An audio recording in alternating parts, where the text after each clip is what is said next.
உன்னால் உதவி நடந்ததை விட உபத்திரவம் நடந்தது தான் ஜாஸ்தி அப்படின்னு ஒருத்தங்களை பார்த்து நம்ம சொல்லணும் அப்படின்னா அது யமுனாவுக்காக தான் இருக்கும். யமுனா இந்த கதையில் எல்லா நேரமும் ஏதாச்சும் ஒரு குடைச்சலையோ பிரச்சனையோ எரிச்சலையோ ஒரு நெகட்டிவான விஷயத்தை மட்டும் கொண்டு வரக்கூடிய, ஆனால் அதே சமயத்தில் வில்லியும் இல்லாத ஒரு ஆள். ஸோ இப்போ வந்து பார்த்திங்க அப்படின்னா வந்து கரெக்டாக ஏற்கனவே ஹீரோவும் ஹீரோயினுமான விஜயும் காவேரியும் கம்ப்ளீட் பைத்தியங்களாக சுற்றிக்கிட்டு இருக்கும் பொழுது விஜய் அவங்க வந்து டிவோர்ஸுக்கு தான் லெட்டர் சைன் பண்ணிருக்கோம் நம்ம நினச்சி வருத்தப்பட்டு உடஞ்சி போய் பேசும்பொழுது ஐயோ அது டிவோர்ஸ் பேப்பர் இல்லைன்னு சொல்கிறதுக்கு இவருக்கு வாய் வரல. அங்கே அவங்க போயிட்டு வந்து புத்தி பேரிச்சிருக்கிற வெண்ணிலாட்டை போய் வந்து பேச்சுவார்த்தை நடத்திக்கிட்டு இருக்காங்க. தன் கணவர்கிட்ட எனக்கு நீங்கள் வேணும்னு சொல்ல மாட்டாங்க.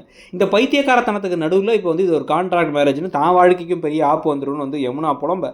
இதை வச்சு பல பிரச்சனைகளுக்கு மேலே பிரச்சனை இப்போ இந்த கதைக்குள்ளே வந்து கடைசியாக அந்த ஜோடியவே பிரித்து விட போகிறாங்களோன்னு தான் நமக்கும் தோண ஆரம்பிக்குது. ஸோ இந்த கொடுமைகளை பற்றி நீங்கள் என்ன நினைக்கிறீங்கிறத சொல்லுங்கள். அப்படியே கீழே இருக்க அந்த ஷாப்பிங் ஐக்கானை கிளிக் பண்ணி ஃப்ளிப்கார்ட்லேயும் மிந்த்ராலையும் இருக்கக்கூடிய சூப்பரான பல ஆஃபரில் இருக்கக்கூடிய ப்ராடக்ட்ஸ், ஸ்லிப்பர்லேருந்து பர்ஃப்யூம் வரைக்கும் பல ப்ராடக்ட்ஸ் இருக்குது. பிடிச்சதை வாங்கிக்கோங்க. தேங்க்யூ.